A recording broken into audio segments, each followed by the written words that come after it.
el arrebatamiento de la iglesia. El arrebatamiento de la iglesia. En 1 Tesalonicenses capítulo 4, versículos 13 al 18, encontramos estas palabras.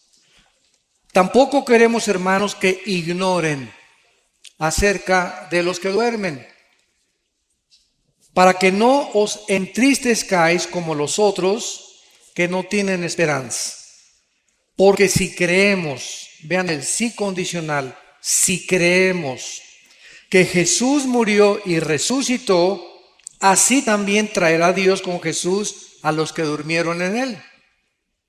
Por lo cual os decimos esto en palabra del Señor, que nosotros que vivimos, que habremos quedado hasta la venida del Señor, no precederemos a los que durmieron.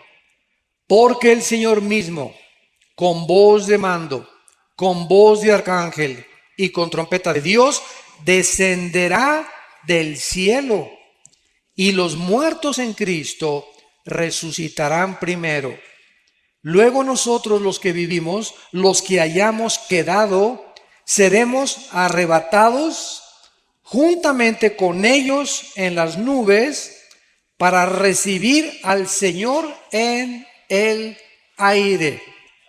Y así estaremos siempre con el Señor. Por tanto, alentaos los unos a los otros con estas palabras. Y en la primera carta a los Corintios, capítulo 15, versículos 51 y 52, el apóstol Pablo escribe: He aquí os digo un misterio. No todos dormiremos, pero todos seremos transformados. En un momento, en un abrir y cerrar de ojos, a la final trompeta, porque se tocará la trompeta y los muertos serán resucitados incorruptibles y nosotros seremos transformados. Vamos a dar un desarrollo, una exposición o una exégesis del pasaje primero de Tesalonicenses para comenzar a entender más o menos lo que el Espíritu Santo nos quiere dar y entender lo que Pablo, alineado con la carta a los tesalonicenses, nos quiso también revelar. Dice en primera de Tesalonicenses, regresamos otra vez al capítulo 4, que el apóstol Pablo estaba interesado que los cristianos de la iglesia de Tesalónica no ignoraran algo. Porque cuando Dios le interesa que sepamos algo, nos los reveló en la palabra de Dios. Los tesalonicenses estaban tristes porque se estaban muriendo muchos hermanos, vivían la persecución de los romanos desde luego, y pues muchos de ellos no tenían la Biblia como la tenemos nosotros completa. Entonces sabemos que en Latinoamérica, principalmente, no sé, en Colombia, en México, cuando alguien se muere, hay veces que hasta 6 meses, un año, los parientes se visten de negro. Las mamás se visten de negro, las abuelas se visten de negro y guardan luto, así se llama luto, así dicen luto aquí también.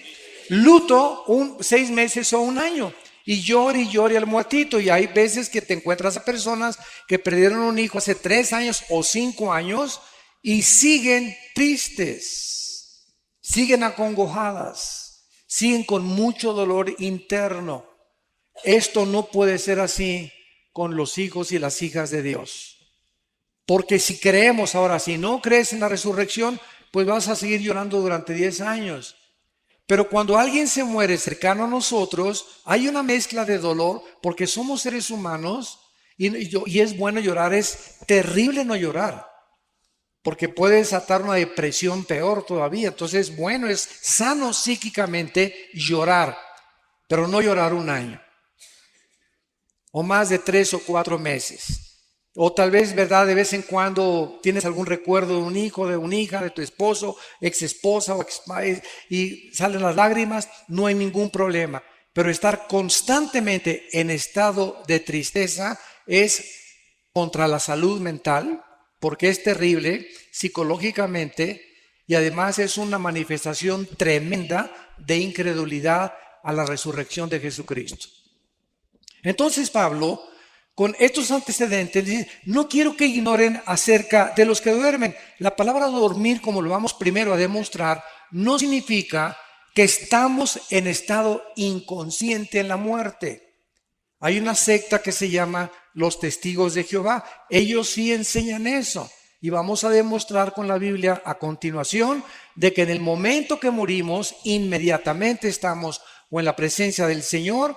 Los cristianos y los no cristianos descienden al centro de la tierra, donde se encuentra todavía el infierno, para esperar que pase los 1000 años del reino milenial de Cristo y resucitar, Apocalipsis 20 del 11 al 15, para el juicio del gran trono blanco.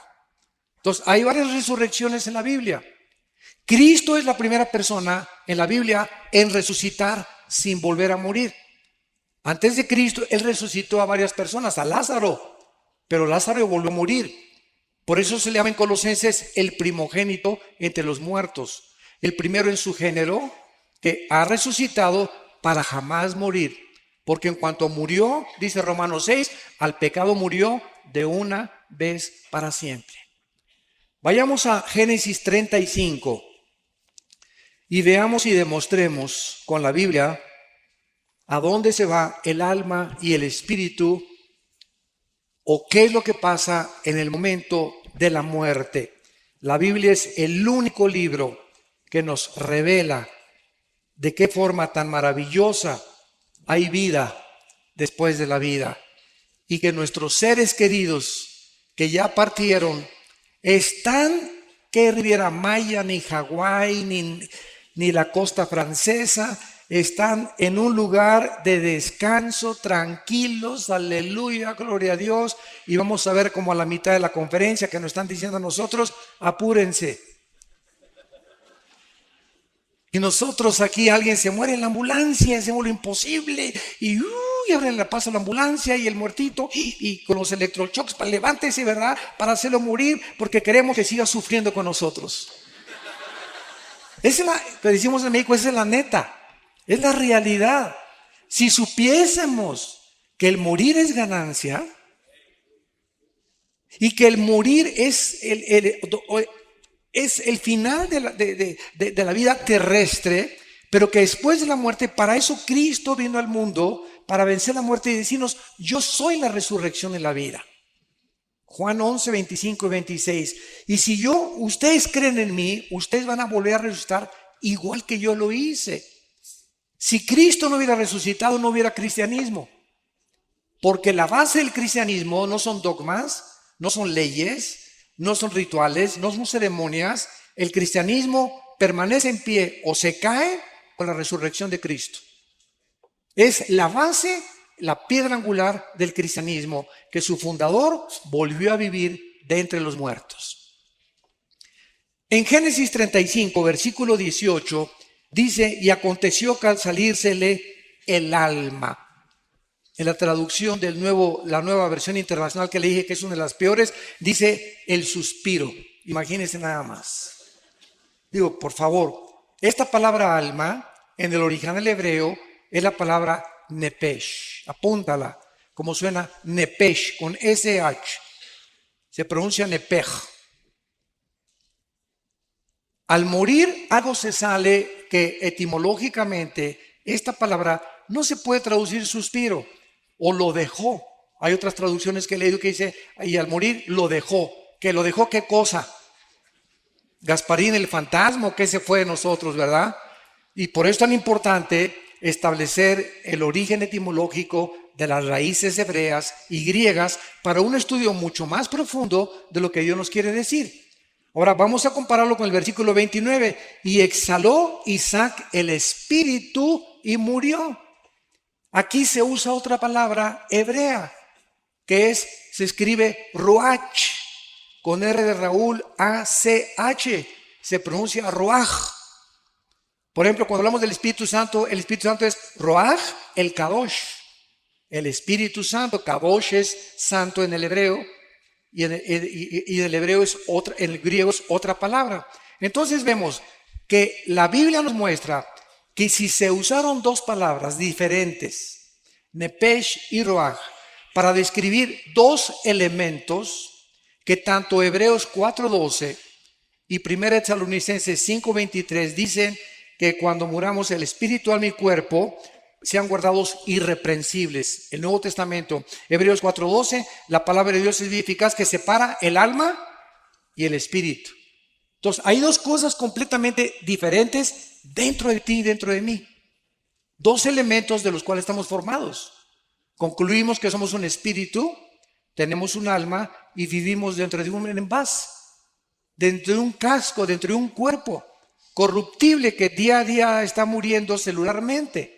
Pero dentro de nosotros, el valor de lo que está dentro de nosotros, dice en 1 Corintios, tenemos este tesoro en vasos de barro. ¿Cuál es el tesoro? El espíritu que mora dentro de nosotros. Y al morir, se sale dentro de nosotros el alma y se sale el espíritu. Ya vimos que el cuerpo lo pueden cremar o lo pueden enterrar o lo pueden hacer, acabas en la panza de un tiburón, en un avionazo o no sé cómo vayas a morir, un accidente en la carretera. Tenemos de cualquier forma que nos pintemos al otro lado. El cuerpo que Cristo resucite no va a ser tu cuerpo, va a ser un cuerpo completamente nuevo. No va a ser una renovación, va a ser una nueva creación completamente. No va a usar nada de nuestro cuerpo Cristo con la nueva formación que vamos a tener, como lo vamos a ver más adelante. Ahora, ¿qué es el alma? ¿Qué es el nepesh? El alma es el asiento de las emociones, de los sentimientos, del intelecto y de la voluntad. Y hay dos palabras que se usan como sinónimos en el Antiguo Testamento, que es alma y corazón. Cuando dice la Biblia, sobre todas las cosas guarda tu corazón, es el alma. El corazón es el centro de mis sentimientos, de mi voluntad, de mi intelecto y de mis emociones. Emociones, sentimientos, voluntad e intelecto. Y cuando hablamos nosotros entonces del alma, nos damos cuenta que cuando nosotros nacimos como lo vimos en las primeras conferencias, con cuerpo y con alma, pero el espíritu murió con Adán. Nacimos muertos. Efesios 2:1, muertos espiritualmente ante Dios, separados de Dios, de la comunicación. Se rompió la comunicación, se rompió el contacto con la fuente de energía y nacemos los seres humanos sabemos que en lo más profundo, dice Colosenses 3:11, Dios puso la eternidad en nosotros. En los egipcios, en los jíbaros, en los aucas, en los aztecas, en los mayas, nunca ha existido una civilización, ni una tribu, ni una cultura que no haya creído en vida después de la vida. Los egipcios enterraban a sus muertos con comida, con sus armas. Algo les decía que las iban a necesitar. Los hindúes, los griegos, los babilonios, los egipcios, los sumerios, los asirios, los egipcios, todas las culturas a través de toda la historia siempre han tratado de invocar algo, inventar algo, y como no saben, agarran un tronco, fabrican un dios y se hincan ante la obra de sus manos. O agarran un yeso y fabrican con la piedra un ídolo y se hincan ante el ídolo. O si no, adoran al sol o a la luna o a una pirámide, pero el hombre es incorregiblemente, como dijo Sigmund Freud, religioso. Y esta religiosidad no la pueden explicar, ¿verdad? Los psicólogos, ni los psiquiatras, ni los antropólogos o sociólogos, porque esta religiosidad es simplemente la eternidad con la cual nacimos y tenemos una sensación de que algo trasciende esta vida. Tiene que haber algo que trascienda esto. Y por eso los ocultistas, los brujos hacen comunicación con los espíritus, con el espíritu de Cuauhtémoc, con el espíritu de Cristóbal Colón, comunicarse con el más allá, los ovnis, seres extraterrestres, siempre estamos buscando algo que trascienda nuestro mundo, porque sabemos que no es todo lo que hay aquí en el planeta Tierra. Y dice Jeremías 17:9, engañoso es el corazón más que todas las cosas. En el original hebreo dice, chueco y torcido naciendo los sentimientos, las emociones, el intelecto y la voluntad de los seres humanos. Nacimos así, chuecos. Mis sentimientos son engañosos. Mis emociones son engañosas, mi intelecto está deteriorado y estoy completamente lejos de la voluntad de Dios. Tienes que nacer de nuevo, le dijo Dios al hombre más religioso de Israel, Nicodemo, Juan capítulo 3.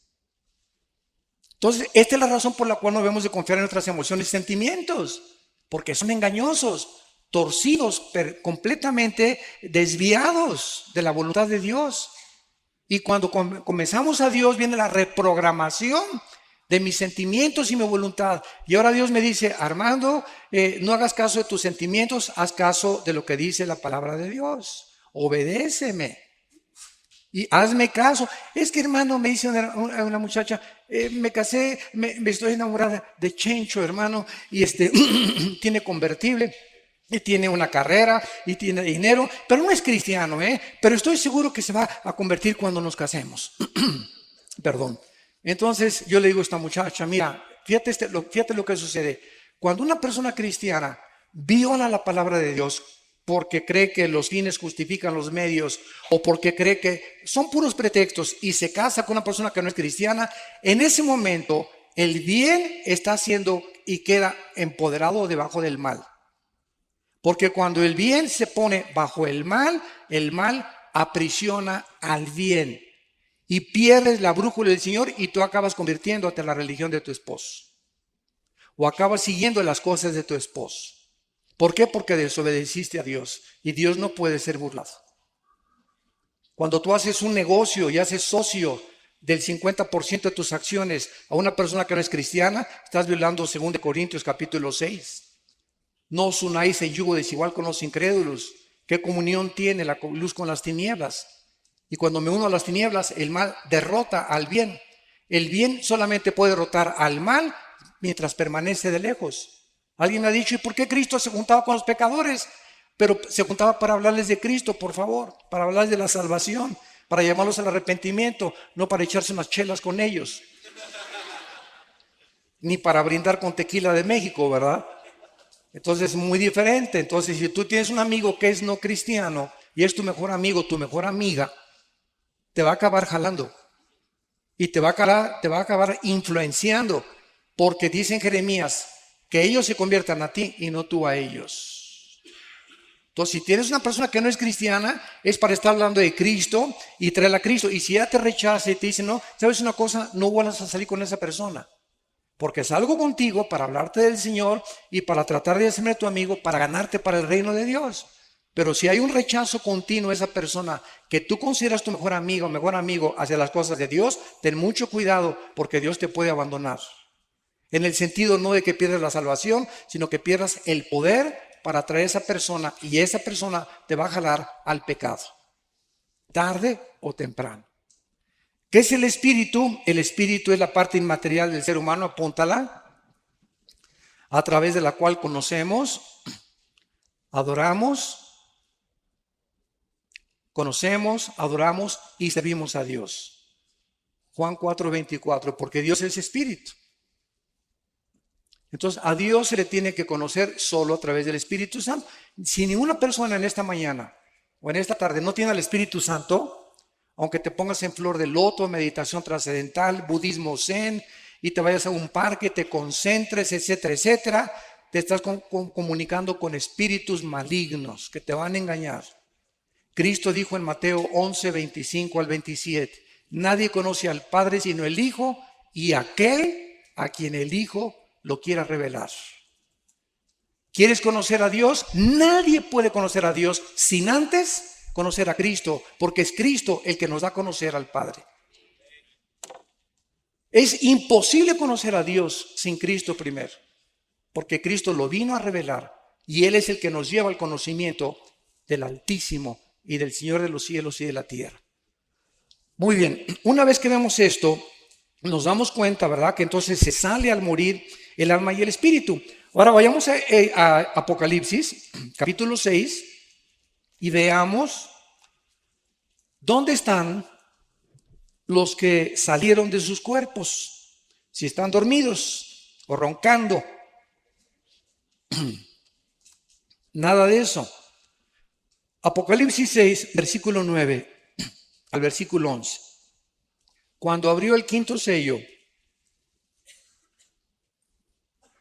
vi bajo el altar, en el cielo, Juan veía, con sus ojos que tenía abajo o con sus ojos espirituales. Juan, cuando subió al cielo, su cuerpo se quedó abajo, ya lo vimos, porque la carne y la sangre no pueden dar corrupción. El Espíritu del capítulo 4 dice, oyó una voz que dijo, sube acá, y subió al cielo. Se desprendió, se salió de su cuerpo y fue en el Espíritu al cielo. Y en el cielo vemos que el Espíritu tiene ojos que no son físicos. Y cuando tú eres cristiano, comienzas a adquirir ojos espirituales y oídos espirituales y lengua espiritual. Dice 1 Corintios 2 que hablamos palabras acomodando lo espiritual a lo espiritual. Oímos los que dijo Cristo, el que tenga oídos, oiga. Oídos espirituales se refería a él. Y el que tenga ojos, que pueda ver. Entonces, en el cielo, los ojos que operan no son los ojos físicos, sino los ojos espirituales. Y Juan los que están en la otra vida pueden ver. ¿Y qué cosa fue lo que vio Juan? Las almas bajo el altar de los que habían muerto como mártires. Tal vez fueron los que mató el anticristo. Y Juan los estaba viendo.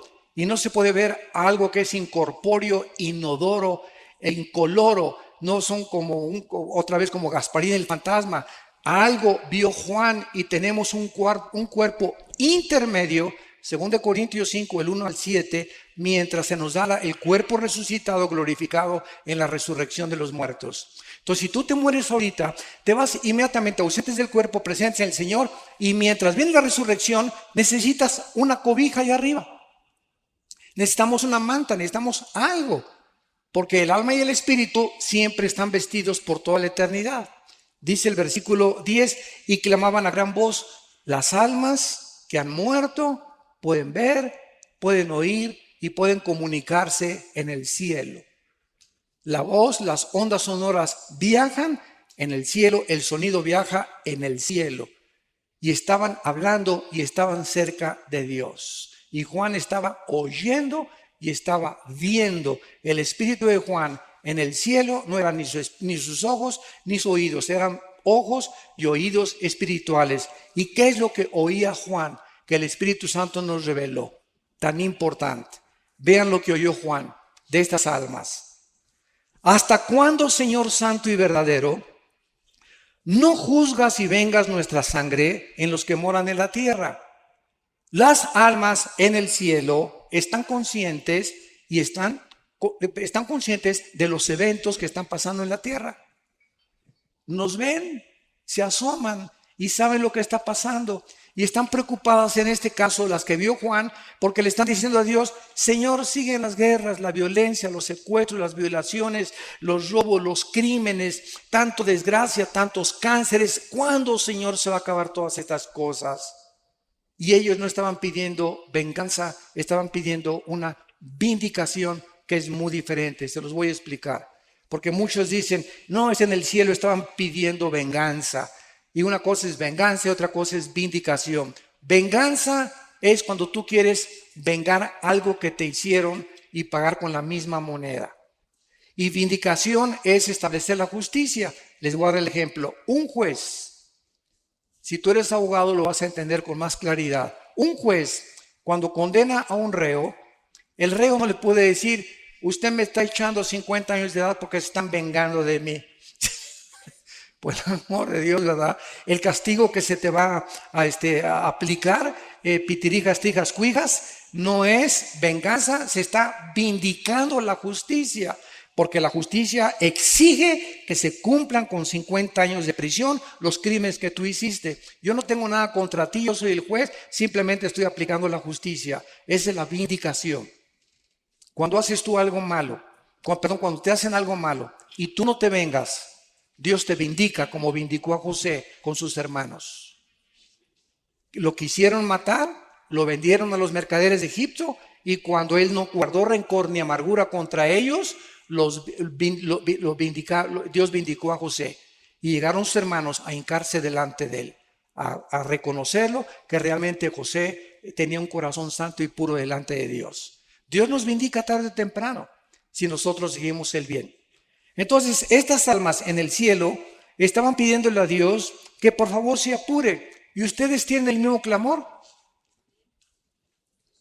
Yo por lo menos una vez a la semana, de veras le digo a Dios, cada vez que veo todo lo que está pasando en el Medio Oriente, el degollamiento de las personas, la decapitación, los crímenes, Mi esposa está en un ministerio que es de tráfico humano y mi esposa está involucrada en un ministerio que se llama Tamari, que protege a las mujeres que sufren violencia. Porque mi esposa fue abusada antes de casarse, ¿verdad? Y ella conoce lo que es eso y ella tiene esa carga de defender a las mujeres que sufren violencia intrafamiliar. Y estamos, ¿verdad?, tratando de ayudar a las personas que son raptadas. Tenemos contacto con organizaciones transnacionales e internacionales para poder ayudar a este grupo de personas y de niños que se están vendiendo tremendamente en el mercado, en el mundo. Y a muchos los matan para sacarles los órganos, el corazón, los riñones, y los desaparecen y aparecen como desaparecidos, nunca los encuentran y se encuentran vendiendo en el tráfico internacional de órganos. Un corazón de un niño vale $50,000. Un corazón de una persona de menos de 25 años de edad adulta vale $150,000. Por eso los trasplantes casi son imposibles, por el elevadísimo costo que te cuesta un trasplante de hígado, de riñón o de corazón. Y todo esto es en el mercado que se mueve alrededor del mundo. Entonces, a veces clamamos mi esposo y yo en la semana: Señor, ¿hasta cuándo? De veras llega un momento, ¿verdad? Ya, Señor Jesús, ya ven. Please, ya ven por nosotros. Ya acaba con todo esto. ¿Cuándo va a estar? El hecho de que Dios no haga nada ahorita no significa que no lo va a hacer. La Biblia nos revela que Dios tiene tiempo para vindicar a sus santos, para vengar la sangre que fue derramada desde Abel. Y el hecho que no lo haga ahorita es como un señor que me dijo un día: oiga, ¿Dios es todopoderoso? Claro que sí, amén, amén. Y si Dios es todopoderoso, ¿por qué no termina con el diablo de una vez? Y le contesté: ¿por qué comenzaría con usted? Así que dele gracias. Porque si Dios acabara con el mal, no tendría usted la oportunidad de arrepentirse. Pero Dios es lento en la misericordia y no quiere que ninguno se pierda. Y es por eso que ha extendido su paciencia. Porque aunque haya mucho mal, hay muchas almas que tienen que ser salvadas. Pero cuando se cumple el número, como dice aquí, versículo 11, se les dieron vestiduras blancas y se les dijo que descansaran un poco de tiempo hasta que se completara el número de sus consiervos y sus hermanos que habían de ser muertos como ellos. Entonces quisiéramos que Dios ya hiciera justicia, pero se nos olvida que a lo mejor tu abuelita sería el infierno, o tus hijos, si ahorita hiciera justicia, ellos irían al infierno. Y en la misericordia de Dios nos está dejando a nosotros, la iglesia, antes de que nos saque de este mundo el arrebatamiento, para que ganemos las almas. Los edificios, las esculturas, las pinturas, los títulos, 5 doctorados que tuviste, 5 licenciaturas, todo, absolutamente, el planeta Tierra será reducido a cenizas. Todo absolutamente, menos las almas. Es lo único que tiene valor en el mundo, las almas, por las cuales el Hijo de Dios dio su vida en una cruz. Y se nos manda a nosotros tener el corazón de Cristo y la mente de Cristo para vivir con compasión por las almas. Y que cada semana, yo no quiero que levante nadie la mano, desde que te convertiste, ¿a cuántas personas les has hablado de Cristo? Desde que te convertiste puedes llegar al cielo y decir: esa alma, yo me convertí por esa persona. ¿Habrá almas en el cielo que reconozcan que tú fuiste el instrumento de Dios para que ellos estuvieran arriba? ¿O te dijiste cristiano y llegabas a la iglesia y calentabas el asiento de tu iglesia y aleluya y gloria a Dios, etcétera, etcétera, y nunca hablaste de Cristo a nadie? Nunca te preocupaste por traer a nadie a Cristo. Nunca al mesero, al elevadorista, al lechero, a la humosa, a donde quiera que tú vas, podemos tener la oportunidad de hablar del Señor. Porque somos testigos y para eso el Espíritu Santo vino a nuestra vida. Bueno, regresamos ahora a 1 Corintios, capítulo 15. Y una vez que hemos visto que después de la muerte no estamos dormidos en el sentido que estamos en un estado cataléptico e inconsciente, sino que estamos vivitos y coleando en la presencia del Señor, en el cielo inmediatamente. Dice en Corintios 15, 51, el apóstol Pablo: he aquí os digo un misterio. He encontrado personas que me han dicho: Oiga, señor Alducín, es que hace 80 años o el siglo pasado el rapto de la iglesia no estaba en los libros, ni los antiguos predicadores predicaban de estas cosas. Es una nueva doctrina, así me han dicho. Es una nueva doctrina. Les digo, cabezas de melón y de calabaza. Por eso Pablo dijo, les digo un misterio. Pablo, el rapto era un misterio que no se conocía en el Antiguo Testamento. Solamente se conocía la resurrección, pero no que iba a haber una generación que tal vez seamos nosotros, que no vamos a morir, que no vamos a gustar lo que es la muerte. De repente, ahorita saliendo, a lo mejor nos vamos todos, se queda la ropa, el anillo, todos los guaraches, los calcetines, y nos vamos al cielo y el mundo se queda. Desaparecieron millones de cristianos. Se van a congestionar los noticieros de televisión, va a haber pilotos que se van a estrellar porque no van a tener el piloto, un tráfico impresionante en las carreteras porque desaparecieron los choferes, las cunas de los bebés van a desaparecer, las mamás que no eran cristianas, ¿dónde está mi bebé? ¿Quién se lo llevó? Etcétera, etcétera. Va a causar un caos internacional. Y la respuesta tiene que venir, se los llevaron los ovnis. Yo tengo una conferencia que acabo de dar el mes pasado en el World Trade Center de México, en la Ciudad de México, que se llamó OVNIs, Demonios y el Anticristo. La pueden ustedes conseguir en YouTube. OVNIs, Demonios y el Anticristo se llama la conferencia. Y ahí explico claramente, ¿verdad?, que desde 1948, no es coincidencia, cuando Israel regresa, comenzaron las apariciones de los ovnis. Y para nosotros no son ovnis, son ovis. Objetos voladores identificados. Una vez tuve un argumento con un ufólogo, se llaman los especialistas en los ovnis, y me dice, ustedes los cristianos, esto fue una escuela, y me dice, ustedes los cristianos, señor Alducín, no creen en los ovnis, ¿verdad? ¿Y cómo pueden ustedes negar los videos y algo que es real? O sea, se han fotografiado, hay testimonios de personas, y le dije, usted está equivocado. Nosotros no negamos esto que es, como usted dice, corroborado por la misma ciencia. Es más, la Organización de las Naciones Unidas nombró a una señora oficialmente para investigar el fenómeno extraterrestre. Porque la Fuerza Aérea de los Estados Unidos está convencida que es real la aparición de objetos voladores no identificados. Y le dije, nosotros no negamos que esto sea real, pero estamos seguros que los tripulantes no son marcianos ni jupiterianos, son fenómenos de la materialización de energía de los ángeles caídos, que están preparando el escenario para que cuando desaparezcamos millones de personas, el mundo puede decir, los extraterrestres se llevaron. Y cuando aparezca el anticristo, con poderes sobrenaturales, sobrehumanos, lo van a considerar un extraterrestre. ¿Y quién como él? Nadie podrá luchar contra él. Y el líder religioso que aparezca lo van a adorar como un santo porque está haciendo milagros. Porque cualquier milagro hace que las personas se hinquen sin saber que los milagros tienen el origen o satánico o de Dios. No todos los milagros vienen de Dios. Satanás tiene el poder de materializar la energía. Entonces, este misterio que Pablo está relatando nos dice, ¿cuál es el misterio? Que no todos vamos a morir, no todos vamos a dormir, sino todos seremos transformados, cambiados en un momento. Va a ser instantáneo, en un parpadeo de los ojos. Y dice a la final trompeta, muchos han dicho que es a la final trompeta del Apocalipsis. Un error también doctrinal. ¿Por qué? Porque las trompetas del Apocalipsis son para el juicio, son de juicio. Y aquí es la trompeta para llamar a los santos a el cielo. Si nosotros estudiamos en el libro de los Números, las trompetas que se usaban en el pueblo hebreo, vamos a encontrar que se usaba un shofar, que es un cuerno de carnero. Síganme con cuidado.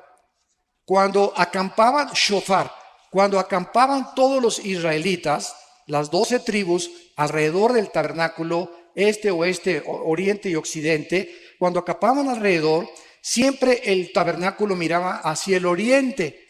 Y cuando necesitaban, no tenían iPhones, no tenían correo, no tenían teléfono, para poder movilizar al pueblo, cerca de 2 millones de personas, usaban los sacerdotes shofares y tenían dos toques. Escuchen, el toque para que se reunieran todos en el campamento era así.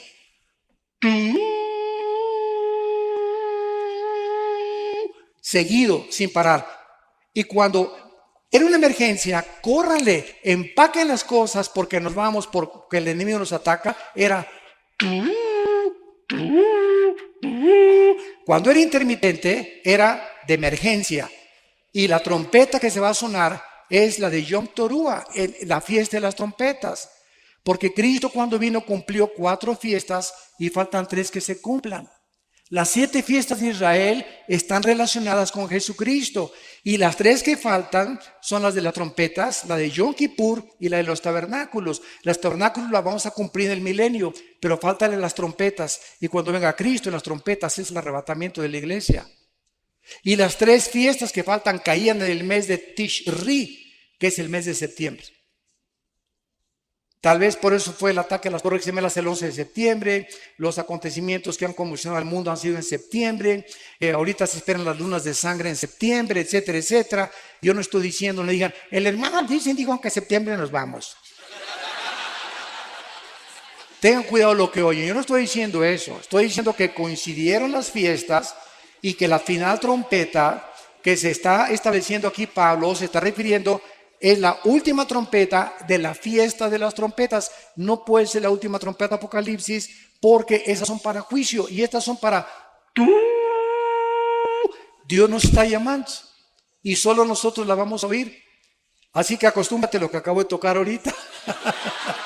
Ándale. Y por eso los shofares, ¿verdad? Tú vas a Israel y te venden los shofares y es dificilísimo tocar. Si la trompeta es difícil tocarla, más un shofar. Pero el toque es increíble. Nadie suena como el cuerno de un carnero o los shofares. Entonces, veamos ahora, regamos a Tesalonicenses y dice así la explicación. Primera de Tesalonicenses 4, versículo 15. Por lo cual os decimos esto en palabra del Señor, que nosotros que vivimos, los que habremos quedado cuando venga el Señor o hasta la venida del Señor, no precederemos a los que durmieron. O sea, si viene Cristo hoy en la tarde, hoy en la noche, a las 10 de la noche, vamos a suponer, antes que nosotros seamos arrebatados, van a resucitar todos los que murieron de Pentecostés a nuestros días. Los santos del Antiguo Testamento van a resucitar hasta la segunda venida de Cristo. ¿Cómo lo sabemos? Vean lo que dice el versículo 14. Porque si creemos que resucitó, murió y resucitó, traerá Dios con Jesús a los que durmieron en Él. Hasta Pentecostés fuimos colocados en el cuerpo de Cristo. Estamos en Efesios, dice, en Él. Dice Romanos 6 que fuimos sepultados con Él, identificados en su muerte, en su sepultura, y cuando Cristo resucitó, resucitamos con Él. Estas son cosas que la mente humana no puede captar. Es tremendo espiritualmente, pero Dios nos considera ya sentados con Cristo, reinando con Cristo posicionalmente, aunque en la práctica tenemos que seguir luchando contra el pecado y contra las enfermedades. Entonces, solamente desde Pentecostés se formó la iglesia y desde Pentecostés los que reciban a Cristo estamos en el cuerpo de Cristo mediante el bautismo del Espíritu Santo. Los otros cristianos o fieles que murieron antes de Pentecostés van a resucitar hasta la segunda venida de Cristo. Daniel 12, versículo 2. Muchos los que duermen en la tierra serán despertados, dice muchos, no todos, unos para vida eterna, otros para confusión perpetua. Y aquí está hablándole Dios, el ángel a Daniel, acerca de los que mueran en la tribulación. Ahora, cuando nosotros resucitemos, ¿quién fue el primero en resucitar? Cristo, después seguimos nosotros. Vean cuántas resurrecciones va a haber. Después de nosotros van a resucitar los 144,000. Después van a resucitar los 2 testigos, Apocalipsis 11. Después van a resucitar los santos del Antiguo Testamento, llevan 5 resurrecciones. Y después van a resucitar al final del milenio los que entraron sin cuerpos al reino milenial, cuando Cristo venga y no estaban glorificados, y van a tener que resucitar para vivir en la eternidad y en la nueva Jerusalén con Él. Entonces la Biblia menciona más de 5 o 6 resurrecciones. La primera fue Cristo, 1 Corintios 15:52. Primero es Cristo y las primicias después, que somos nosotros. Y después los que durmieron en él. Ahora sigamos lo que dice el relato. Versículo 16.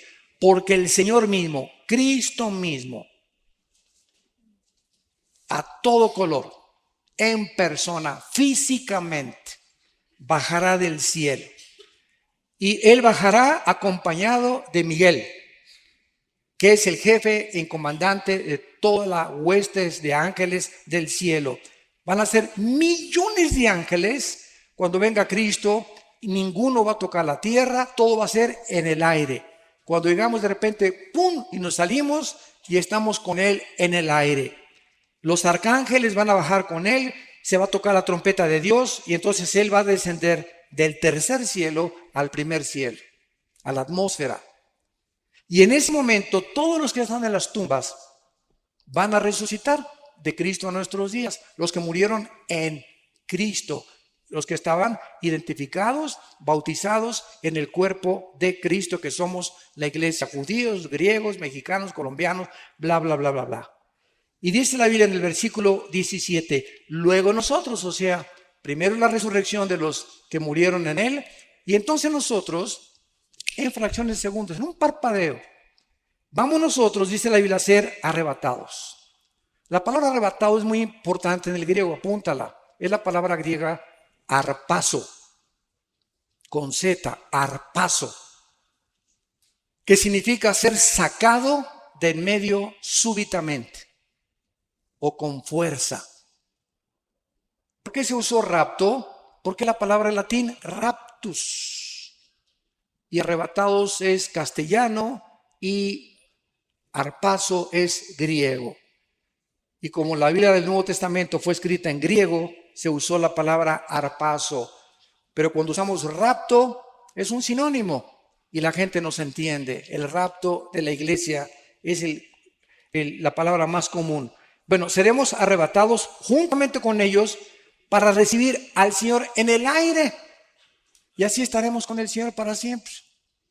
Ya, adiós mundo cruel, ya nunca te veré, ¿verdad? Oye, hermano, y si se queda mi abuelita ahí en la tierra, y si se queda mi hijo y veo que se quedó mi hijo, ay, Señor, mi hijo, ¿no te lo quieres traer también a él, por favor? ¿Sabes una cosa? Los sentimientos aquí abajo en la tierra van a ser transformados y las emociones completamente en la nueva creación que Dios va a hacer de nuestros cuerpos. ¿Por qué? Cristo cuando vivió, estaba un día enseñando a los discípulos en un cuarto y de repente alguien oyó y fueron a contestar a la puerta. Y uno de los discípulos desde la puerta le gritó al Señor, Señor, es tu mamá y tus hermanos. Pregunta, ¿por qué no entraron al discipulado?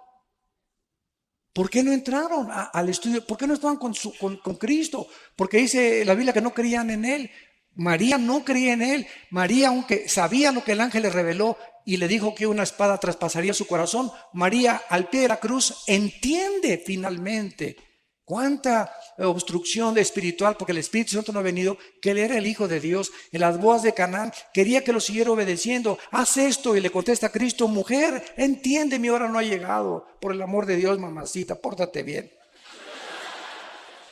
En otras palabras, te hablan tus mamás y tus hermanos, y Cristo, ¿qué les dice? Espérenme tantito, ¿no? Mi familia es primero. No dijo eso. Mi madre y mis hermanos aprovechó para dar esta lección. Son los que hacen la voluntad de mi Padre y lo obedecen. Mi madre y mis hermanos, ahorita nosotros aquí somos la verdadera familia. Si mi abuelita no se convierte, si mi mamá no se convierte, si mis hermanos no se convierte, ustedes son mis hermanos, ustedes son mis madres, ustedes son mis padres, ustedes son mis hermanos en Cristo.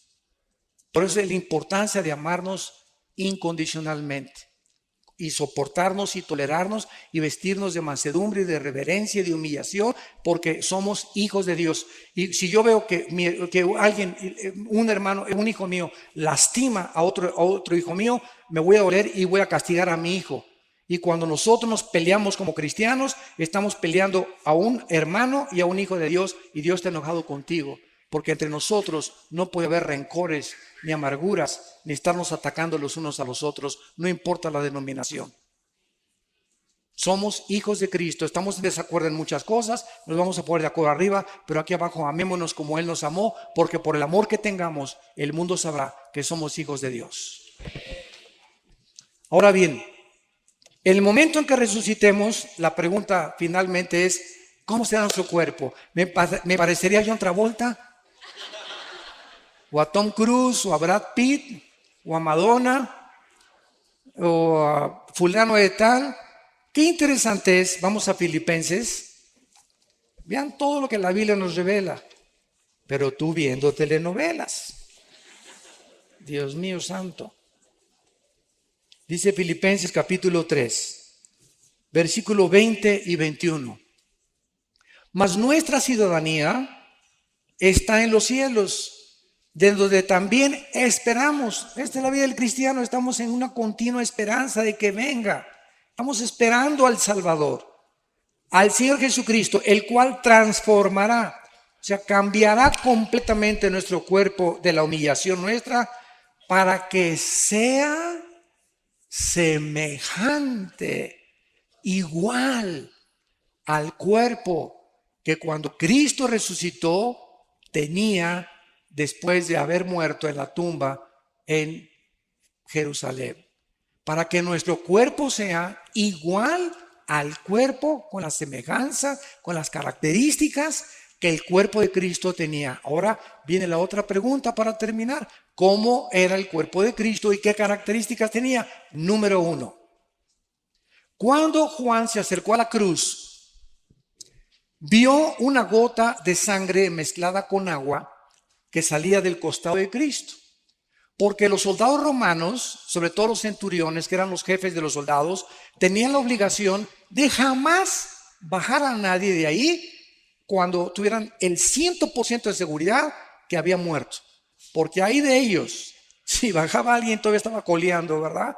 Tenían que asegurarse que estaba completamente muerto. Entonces el centurión, como no le golpearon las piernas a Cristo, ni le rompieron las piernas, que era la costumbre de los crucificados, les rompían los meniscos de las piernas para que se colgara el cuerpo y murieran. Si no habían muerto, se morían de asfixia. Ya no podían, el cuerpo ya no podía hacer esto y se morían sin aire, se asfixiaban. Pero a Cristo no le rompieron las piernas. Fue el único crucificado que no le rompió las piernas porque se profetizó que no romperían ningún hueso. Entonces el centurión agarra la lanza y le atraviesa del lado izquierdo al lado derecho a Jesucristo, lo atraviesa de lado a lado, traspasando el pericardio, que es la capa que envuelve al corazón. Y cuando Juan se acerca y escribe hace 2000 años, señores cardiólogos que nos escuchan, ateos o escépticos, vio una gota de sangre mezclada con agua, y la cardiología moderna testifica que cuando esto se combina, el agua con la sangre, es por una rotura del pericardio, de la capa pericárdica, que es la que envuelve todo el corazón. Esto nos explica, esto es impresionante, el Salmo 22.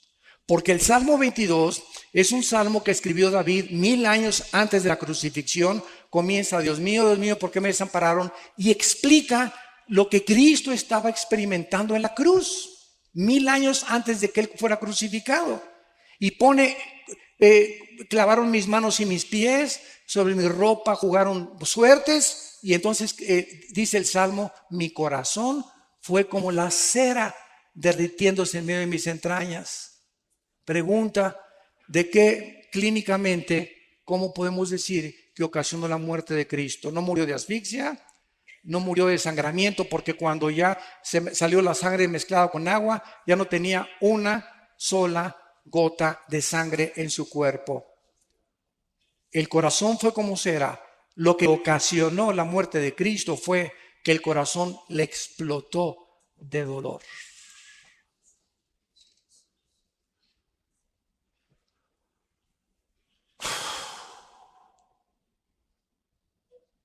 Cuando nuestros pecados fueron puestos sobre su cuerpo, el santo, hecho más sublime que los cielos, no le pudo tolerar ni soportar ser separado de su Padre. Y eso fue lo que provocó su muerte física. Se hizo maldición en nuestro lugar, y lo que Él no merecía, lo hizo porque te ama. porque dio su vida por ti.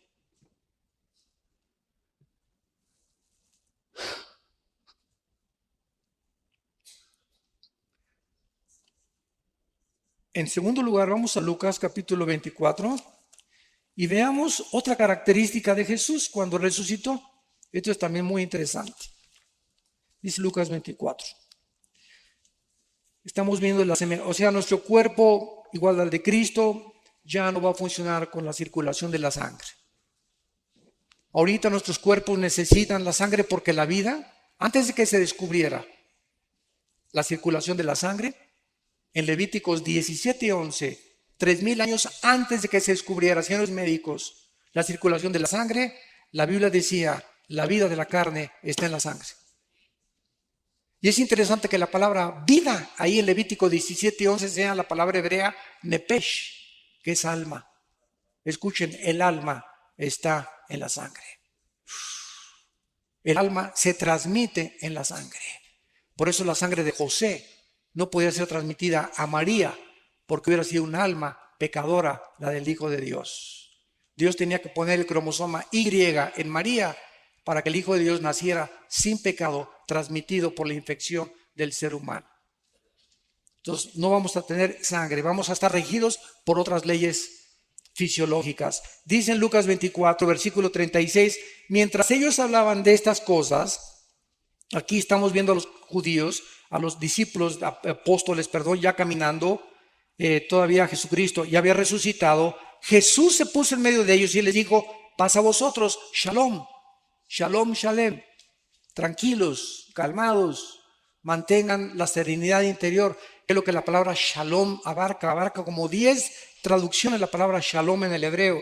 Es un estado de bienestar, de tranquilidad, de seguridad, de esperanza, donde no eres perturbado por nada.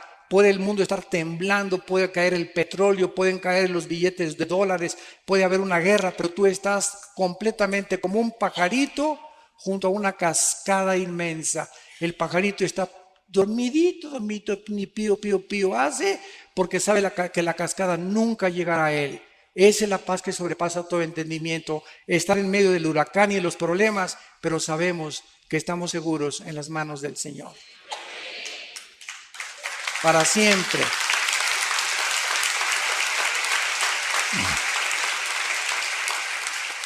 Entonces, espantados y atemorizados, pensaban que veían espíritus.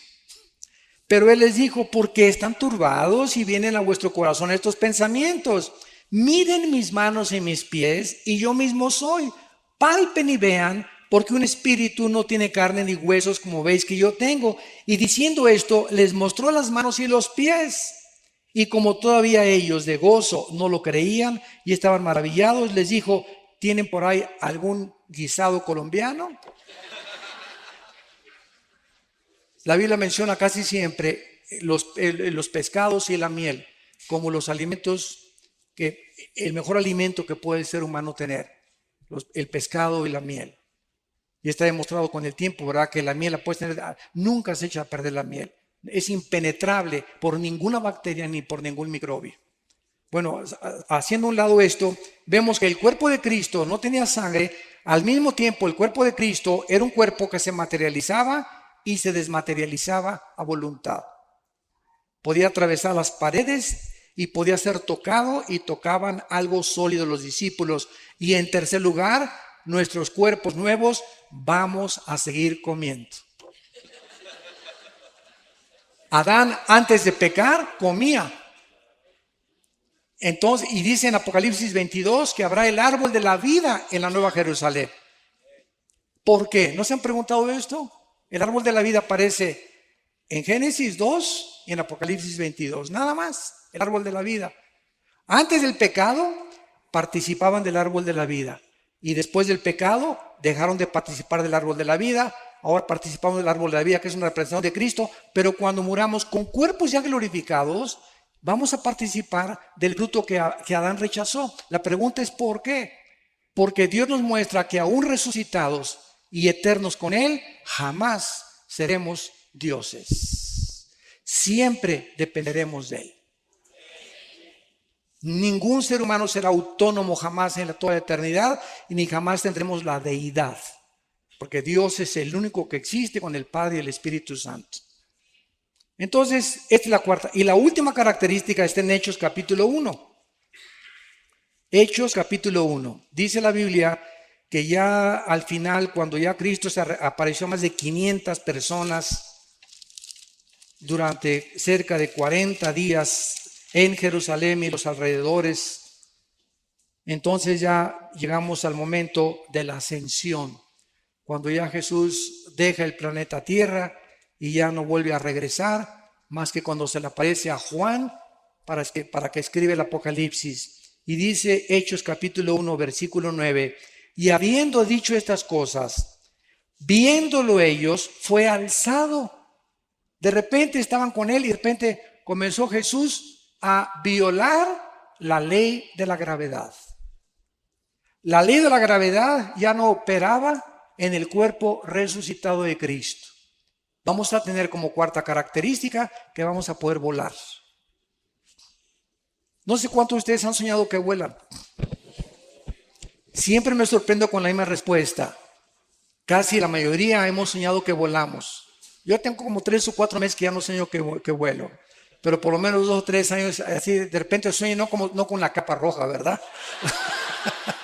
Ni con la S aquí, ni con la camiseta azul, sino que de repente así y me dirijo y bajo, etcétera, etcétera, y me transporto. Esto es interesante porque nunca se habían preguntado ustedes que si Cristo cuando regrese va a morar en Jerusalén y el planeta Tierra ya no va a haber mar, el mar va a desaparecer y el planeta Tierra va a seguir teniendo naciones, como dice Apocalipsis 21 y 22, ¿cómo entonces nos vamos a ir si México no es México, va a tener otro nombre? Los que estemos aquí en este lado occidental, ¿cómo iremos al oriente una vez al año? Si no va a haber aviones, no va a haber motores de gasolina, no va a haber absolutamente nada, vamos a regresar a la agricultura, vamos a regresar completamente, pero ¿cómo vamos a ir de año en año?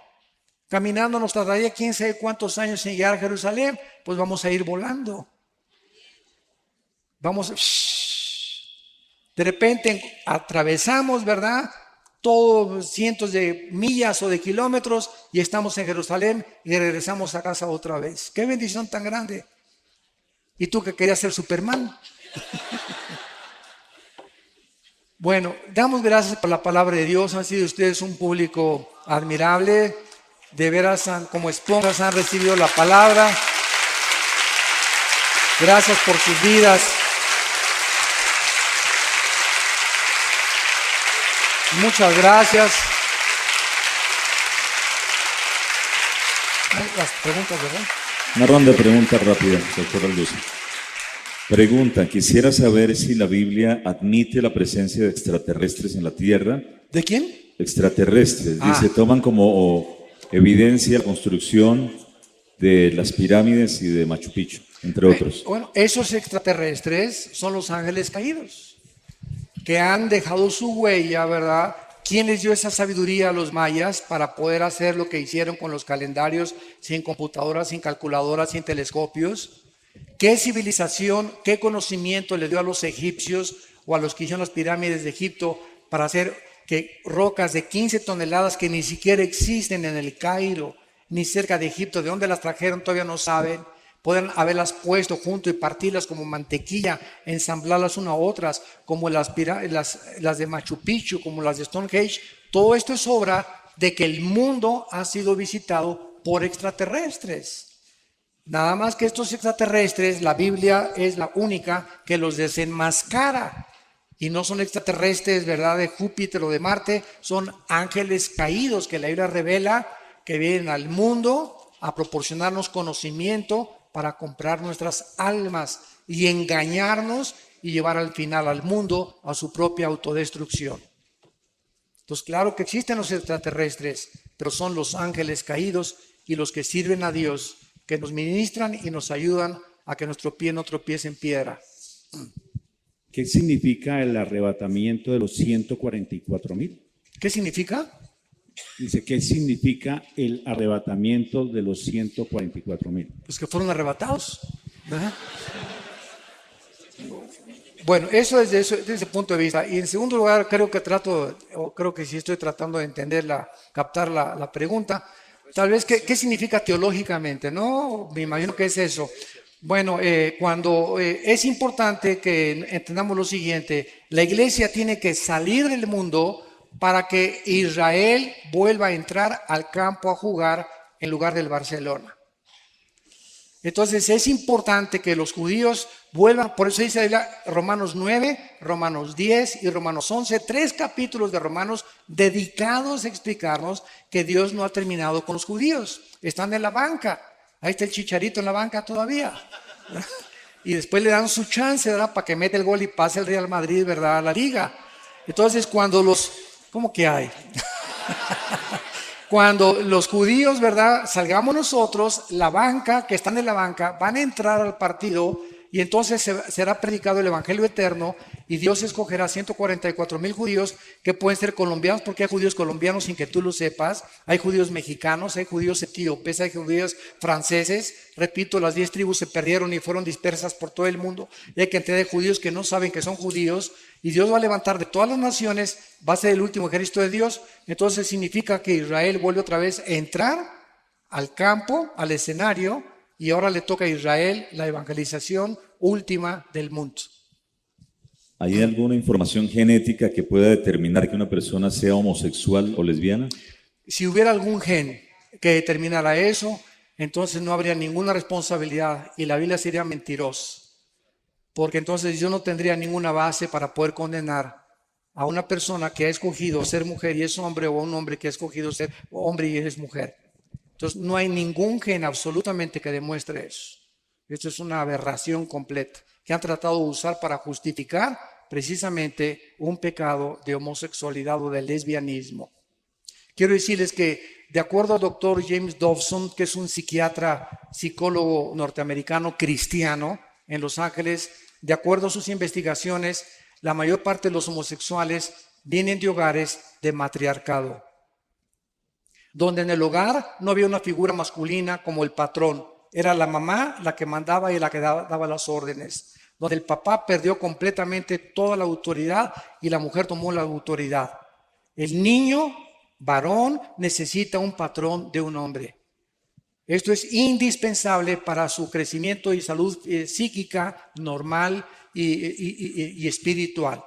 Entonces, la mayor parte de ellos han sido de estos hogares, y otra parte, dice el doctor Dawson, la mayor parte también de los homosexuales, casi un 50 y 50%, han sido personas abusadas en su infancia o en su juventud sexualmente. Hay muchachas que desgraciadamente tienen una experiencia sexual antes de casarse a los 14, 15 y 6 años de edad, y fue horrible esa experiencia, y entonces agarran un odio inconsciente contra los varones, y en ese momento Satanás te manda a una señora: véngase para acá mi nena, aquí te cuido yo, etcétera, etcétera, y sin que se den cuenta comienzan a desarrollar un amor hacia las mujeres y un odio hacia los varones, y cuando se dan cuenta ya cayeron en la trampa de Satanás, y no son lesbianas porque hayan nacido, sino porque están lastimadas emocional y psíquicamente. Lo mismo con los varones.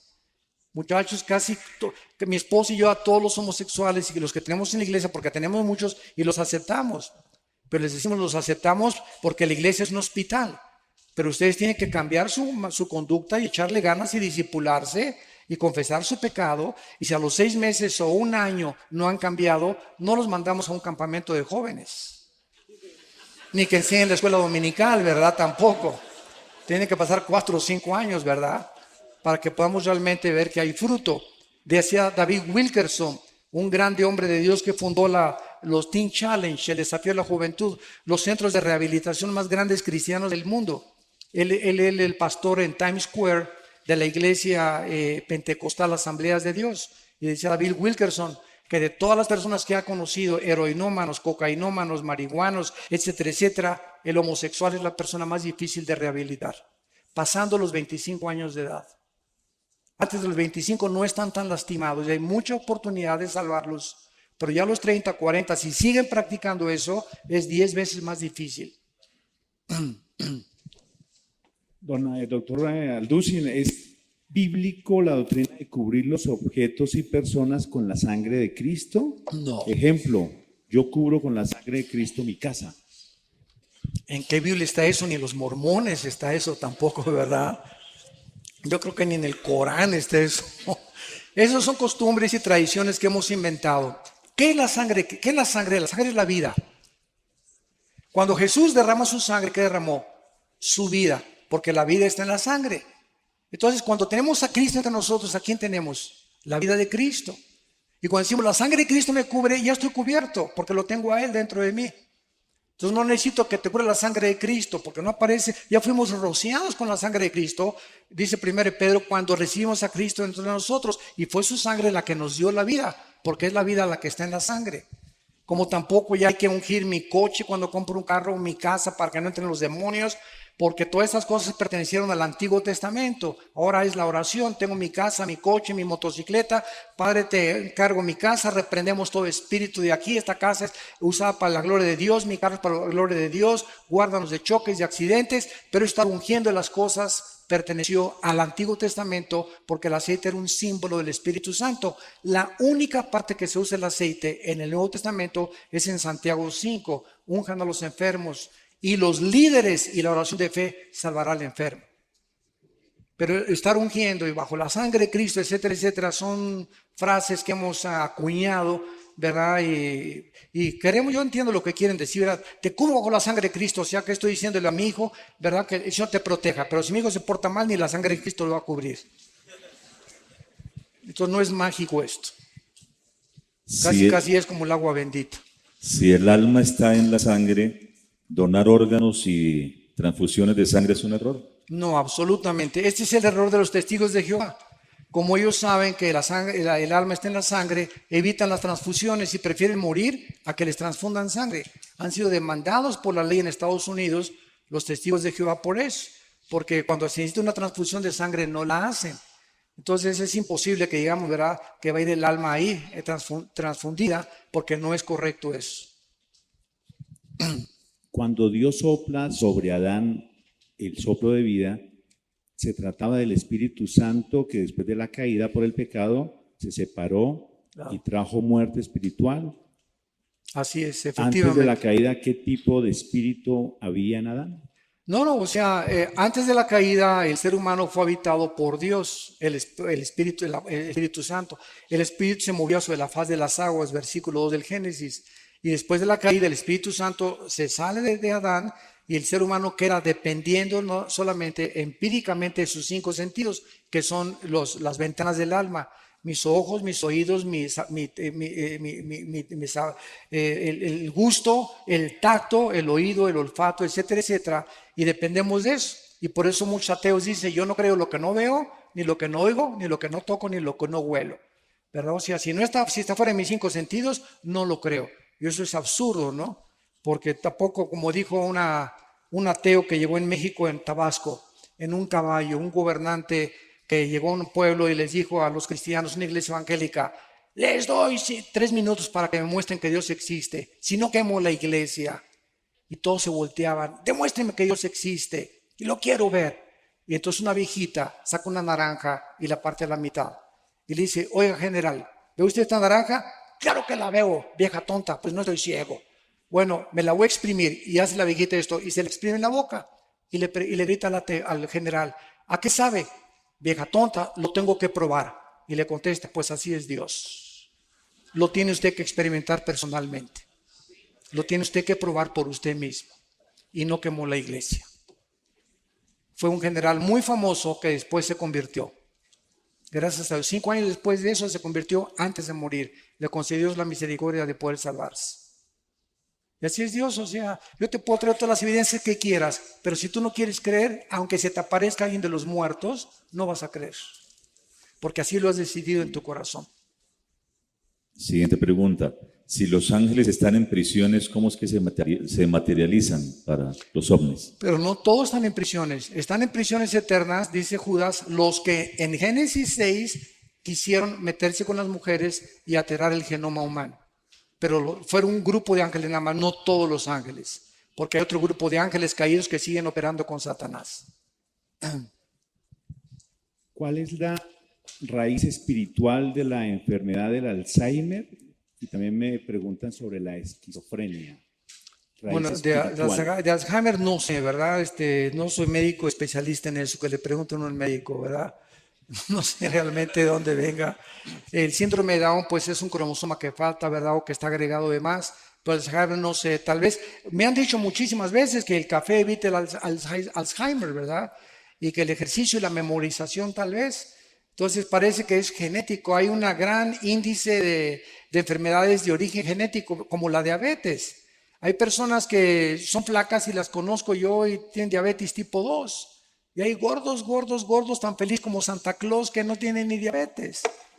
Y tú lo ves y dices, Dios mío, pero ¿por qué, verdad? Si hay un gran índice de probabilidades que 5 kilos de peso que tengas te predispone a la diabetes, 5 kilos de más que tengas, y sobre todo aquí en el área del abdomen.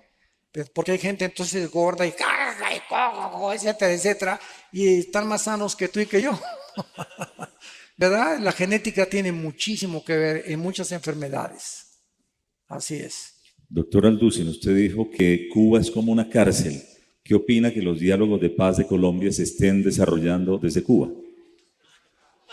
Ahí no me meto.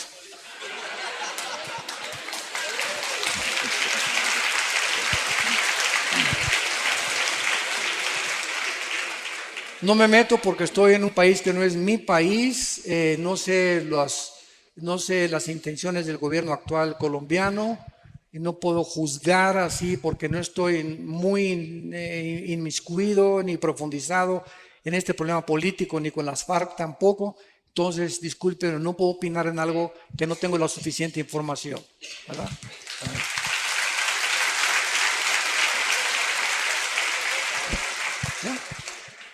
Si Dios no hace acepción de personas y Él dice su palabra, clama a mí, yo te responderé, te enseñaré cosas grandes y ocultas que tú no conoces.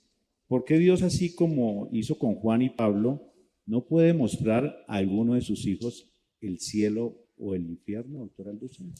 Porque Dios no está interesado otra vez, ¿verdad? Dios no está interesado, dice la Biblia, que lo amamos sin conocerlo en 1 de Pedro. Entonces, el justo por la fe vivirá. No es por la vista, es por lo que oímos y lo oímos por la palabra de Dios. Entonces, si nosotros vemos, ya no es fe. Pero si creemos lo que no vemos, Romanos capítulo 4, entonces verdaderamente estamos justificando que somos hijos de Dios. Porque la fe es la certeza de lo que se espera. La fe está relacionada con el futuro, con algo que no veo. Pero estoy convencido, aunque no lo vea, que viene a mí. La convicción de lo que no se ve, la certeza de lo que se espera. Entonces, si no están estos factores involucrados, no es fe. Entonces, si estamos viviendo en un mundo donde necesitamos ver, ya no estamos caminando por fe. Y el diablo es especialista en tratar de que nos salgamos del camino de la fe y que dependamos otra vez de nuestros 5 sentidos. Yo no estoy en contra de las sanidades, de que los pastores en nuestra iglesia oramos por los enfermos. Mi hermano y yo hemos liberado, como ustedes no se imaginan, a personas endemoniadas casi en último grado. Hemos oído a los demonios cómo nos han hablado y nos han maldecido, etcétera, etcétera. Es un mundo que es real, que si ustedes lo vieron y son ateos o agnósticos, se dan cuenta que esto no es una paranoia en un enfermo psiquiátrico, son entes trabajando dentro de seres humanos y de animales, y oramos por los enfermos también, pero sabemos que dentro de la soberanía de Dios, a Él le agrada sanar a unos y a otros dejarlos enfermos. Cristo nos sanó siempre a todos. En la piscina de Bethesda, ¿verdad? Sacó a uno y todos los demás siguieron ahí enfermos.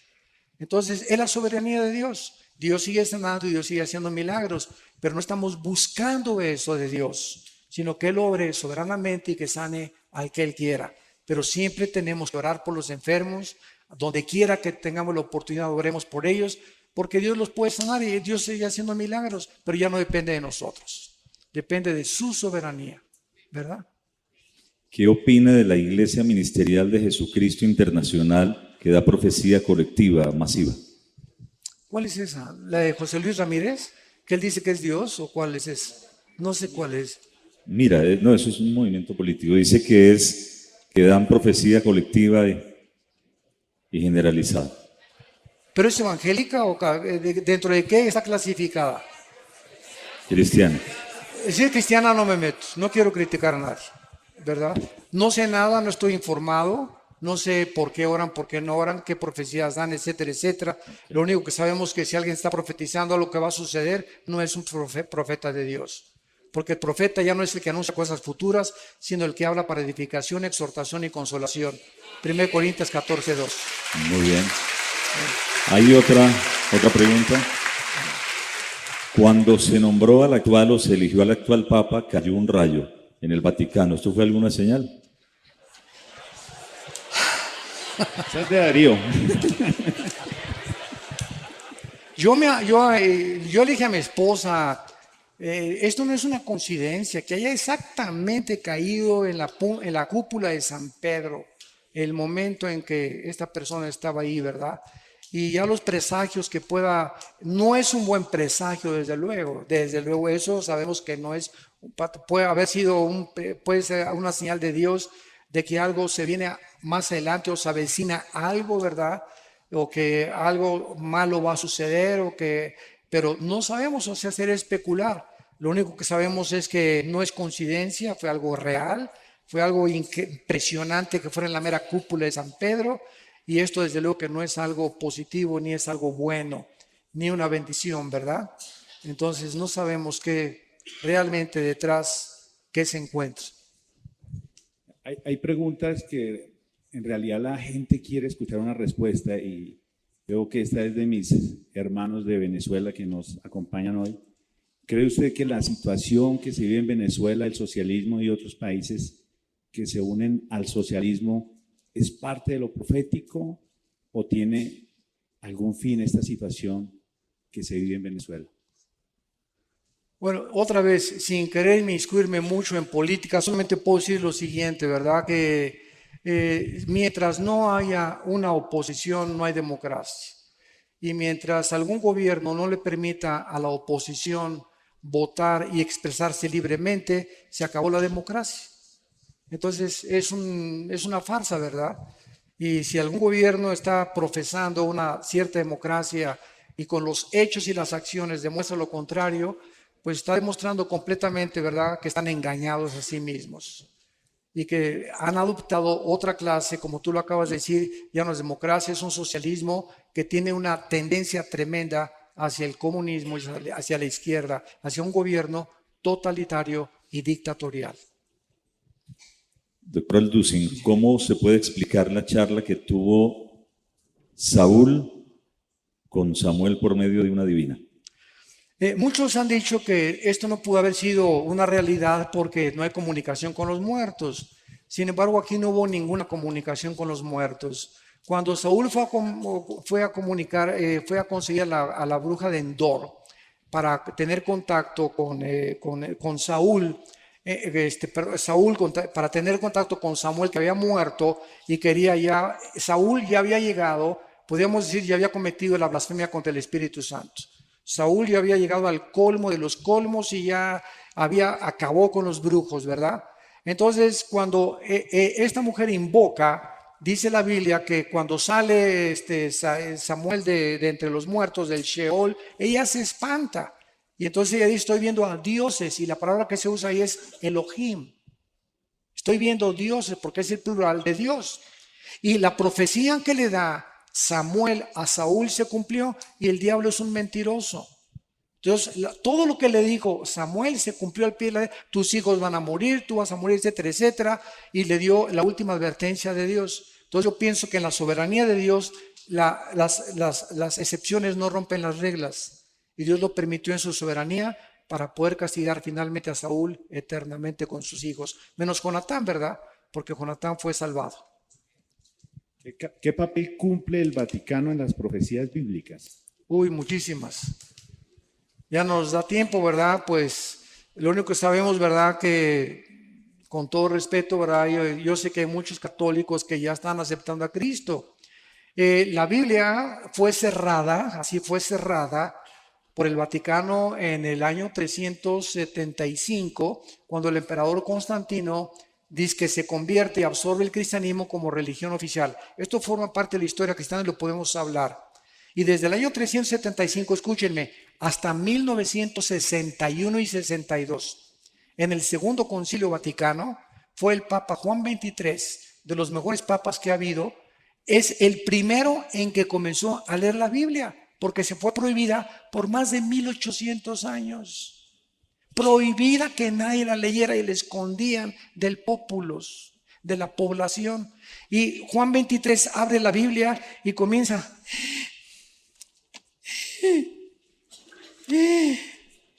Dios mío, ¿verdad? ¿Cuántas cosas? ¿Y qué hace Juan 23? Comienza a ser iluminado en la soberanía de Dios, y Juan 23 comienza a quitar las imágenes, manda a quitar el latín de las misas y comienza a permitir que el pueblo lea la Biblia sin el imprimatur ni la autorización de un cardenal o de un obispo. Y desde la década de los 60 a nuestros días hay millones de católicos que, leyendo la Biblia, han recibido a Cristo como su Salvador. Y nos los vamos a encontrar en el cielo. Y hay muchos evangélicos que no nos los vamos a encontrar en el cielo. Aunque se llamaran evangélicos, van a estar en el infierno calientito, ¿verdad? Porque estamos llenos de personas en las iglesias evangélicas, y no por ser evangélico eres cristiano. O porque tu papá es monja, tu tía es monja, o porque tu papá es pastor, o porque tu tía es el cardenal de no sé dónde. Tienes que nacer de nuevo. Entonces, mientras tú no tengas una experiencia personal con el Hijo de Dios, tú no puedes estar seguro de tu salvación. Entonces, Dios es soberano. Ahora, claro que un católico que se convierte a Cristo tiene al Espíritu Santo y no tarda en salirse, porque Dios no nos llamó a la idolatría. Y Roma es contraria a la salvación. El mensaje que predica Roma no es el mensaje de la salvación por la gracia, es la gracia más los sacramentos, la gracia más las buenas obras. Y Roma se sigue considerando la madre de la iglesia, y fuera de Roma no hay salvación. Así que bueno, ¿verdad? Hay muchas profecías acerca del Vaticano y de la corrupción que han hecho con la palabra de Dios. Pero gracias a Dios por todos. Yo me encuentro con padres, que no les digo padres, les digo compadres, ¿verdad? En lugar de padres, sí, me siento más libre de decirles así: oye, compadre, no soy padre, no eres compadre, ven para acá, compadre. Y compartirles la palabra de Dios, ¿verdad? Una vez estuve en Guatemala, me llevaron a un convento, les cuento esto rápido, es muy bueno esto, porque me llevaron a un convento de monjitas, unos pastores, y era una madre linda, la madre superiora. Y entonces les dije, ¿qué hacen aquí encerradas, hermanas? Y se voltearon, ¿cómo que qué hacen aquí encerradas? Le digo, sí, ¿qué hacen encerradas? ¿No leen la Biblia? Sí, claro que sí, pastor. Pues dice Mateo 28, 19, 20, vayan y prediquen el Evangelio. ¿Qué hacen aquí encerradas? El diablo las ha engañado, que se queden encerradas, y si siguen encerradas, ¿cómo van a salvar las almas? Y se volteaban a ver, unas otras comenzaron a persinarse, a sacar sus estampitas. Y entonces la madre superiora me llamó a su oficina y me dijo: oiga, pastor, quiero hablar con usted. Oré con ella y recibió a Cristo. Dice, nunca lo habíamos considerado. Le dije, es la trampa más grande de los monasterios y los conventos. Dios no quiere que nos encerremos. Si nos encerramos, ¿cómo vamos a ganar las almas? Él dijo, vayan y prediquen el Evangelio a toda criatura. Y el diablo los encierra para contradecir las órdenes de Jesucristo. Y eso fue lo que les movió el tapete, para poder entender que estaban engañadas. Yo no sé cuántas dos más últimas se han cometido, preguntas, ¿verdad? doctor Alducin. Sí. Dice, ya las dos últimas, terminamos. Luego de la resurrección nos encontraremos con nuestra familia. ¿La reconoceremos? ¿Que si vamos a reconocer? No, que si nos encontraremos en el cielo con las familias y si las podremos reconocer.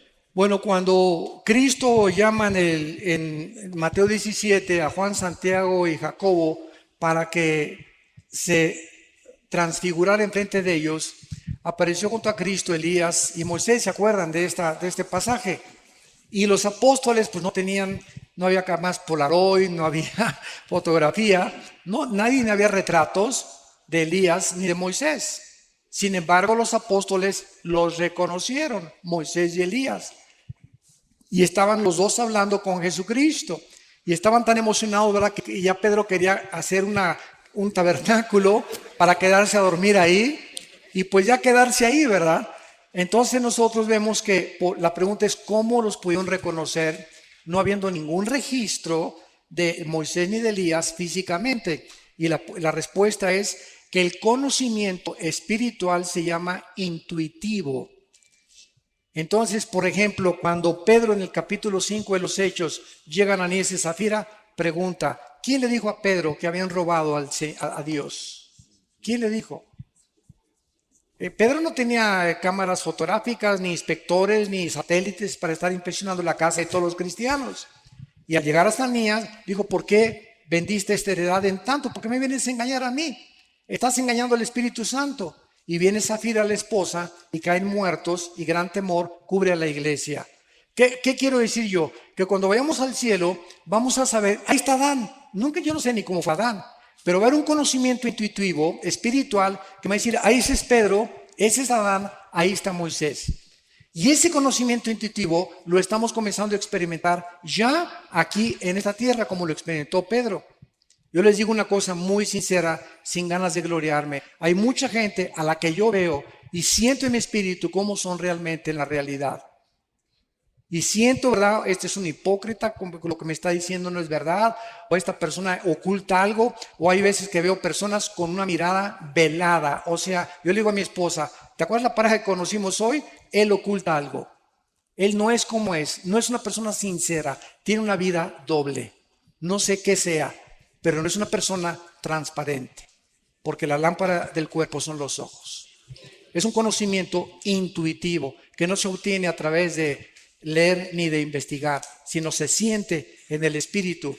Y mientras más crecemos en el Señor, más sensibles nos volvemos al discernimiento de espíritus. Hermano pastor, ¿puede repetir el sonido de las trompetas? Se grabó, ¿eh? De cumpleaños. Por tu cumpleaños. No es broma, no es broma. Es muy bromista, y yo lo llamo y le digo apóstol y me dice ¿qué hubo, querubín? Apóstol de ¿Qué apóstoles. tanto? Exacto, que el tema de la apostolitis, así rápido. Yo no acabamos aquí ahorita con eso. No, un resumen. ¿Cuánto hay de tiempo? 2 minutos. ¿Sí?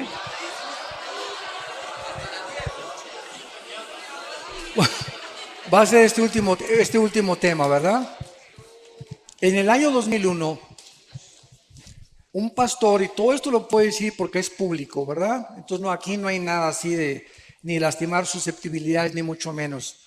En el año 2001, un pastor en California llamado Peter Wagner, en una reunión de una iglesia, acercó a una mujer profeta y le puso las manos y le dijo, el Espíritu dice que tú vas a ser el fundador de la Coalición Apostólica Internacional.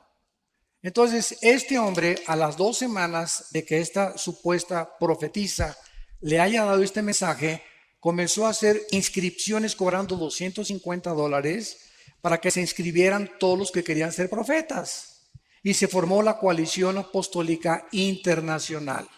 Posteriormente, en una ciudad de Centroamérica, se juntaron en un estadio como 50 pastores para autonombrarse ellos quiénes eran los apóstoles verdaderamente. Y de ahí para adelante, ¿verdad? Pues ahora ya casi todos son apóstoles y todos son profetas. Una vez en Enlace me entrevistaron, por eso no me vuelven a invitar, en un programa para entrevistarme y dije lo que estoy diciendo ahorita públicamente. Desde hace 2000 años, ni los padres de la iglesia, ni Juan Calvino, ni Martín Lutero, ni David Brainerd, ni D.L. Moody, ni George Whitefield, ni los grandes predicadores de la historia, ni Billy Graham, ni Luis Palau, ni Billy Sunday, nadie en 2000 años se había vuelto a autonombrar apóstol. ¿Por qué? Porque los apóstoles fueron escogidos por Cristo y tenían condiciones para ser apóstoles. Haber estado con Cristo desde el bautismo del río Jordán hasta su resurrección.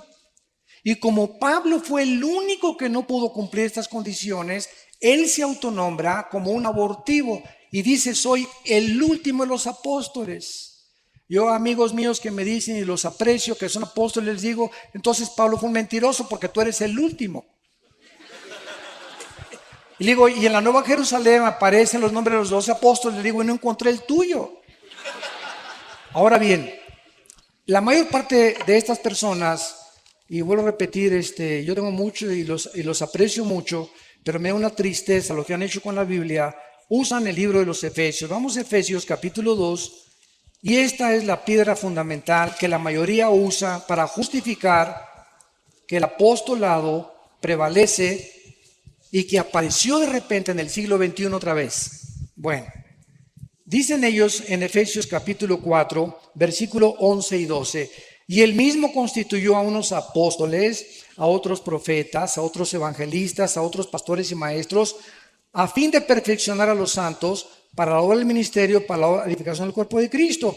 Entonces ellos contestan y dicen lo siguiente, porque he tenido muchos debates con ellos. Y siempre les digo, vamos a la palabra de Dios y a ver quién gana. Bueno, la respuesta, el argumento es esto. Fíjese, hermano, me dicen, fíjese usted muy bien lo que dice aquí, que estos 5 ministerios están hasta que lleguemos a la unidad de la fe y no hemos llegado. Digo, mi querido hermano, usted conoce las leyes en la Biblia de lo que se llama la hermenéutica. La hermenéutica es una rama de la teología que nos enseña cómo interpretar correctamente el exégesis de la Biblia. Y le dije, y si usted entiende que ninguna Biblia es de interpretación privada, vayamos a Efesios capítulo 2. A ver, acompáñame a leer Efesios capítulo 2, versículo 20. Dos capítulos antes de lo que estamos leyendo, en el mismo libro de los Efesios. Y dice así, edificados sobre el fundamento de los apóstoles y profetas, siendo la principal piedra del ángulo. Entonces la Biblia dice que el fundamento, el piedra angular es Cristo. De una casa no se pueden poner, ya que la casa se puede poner otro fundamento y otro fundamento. El fundamento fueron los apóstoles. No se puede poner otro fundamento. Y los profetas fueron solo todos los que ilustraron a los apóstoles, porque el tesoro que hemos recibido de los evangelios y de las cartas paulinas y de las epístolas es precisamente la enseñanza de los profetas del Antiguo Testamento que nos dejaron a través de la revelación del Espíritu Santo. Entonces no se pueden poner ya dos fundamentos. ¿Cómo puedes decir que ahora hay más apóstoles y que aparecen después de 2000 años que nunca habían aparecido? Entonces, esto es absurdo completamente. Y les mostré también, ¿verdad? En Apocalipsis capítulo 2, la carta a Éfeso, que Cristo les manda y les dice lo siguiente: los felicito, ¿verdad? Porque han probado a los que se dicen ser apóstoles y no lo son. Ya en el primer siglo de la iglesia cristiana, Cristo está felicitando a una iglesia porque esa iglesia estaba probando, o sea, nunca los apóstoles en sus viajes misioneros nombraron a otros apóstoles. Nombraron ancianos, nombraron diáconos y nombraron obispos. Nunca volvieron ellos a nombrar apóstoles. Cuando dice, por ejemplo, en Filipenses 3, que Epafrodito fue uno de los mensajeros, la palabra apostolos es la palabra mensajero, que se usó como alguien que fue enviado, pero no, una cosa es el ministerio y otra cosa es el apostolado. Entonces yo creo que hay muchos pastores que han edificado. Un apóstol verdadero es alguien que hizo 30, 40 iglesias después de 23 años de ministerio, reconocido por su integridad, tuvo un apostolado, pero no es apóstol. El oficio del apóstol desapareció. Ahora, si Dios les premia a la iglesia de Éfeso porque probaron a los que eran apóstoles, la pregunta es, ¿cómo podían los cristianos en el primer siglo probar a los que eran y a los que no eran apóstoles? ¿Cómo los podían probar? Si no era porque no había ya intención que hubiera sucesión apostólica. Los únicos que tienen sucesión apostólica es Roma y una secta que se llama la Luz del Mundo. Son las únicas sectas que tienen y nombran apóstoles. Y ahora en la época de la apostasía de la iglesia, en el siglo XXI, surgen los nuevos apóstoles. Virgen de la Macarena. Pastor, Bíblicamente no se puede ni sostener esto. Es imposible.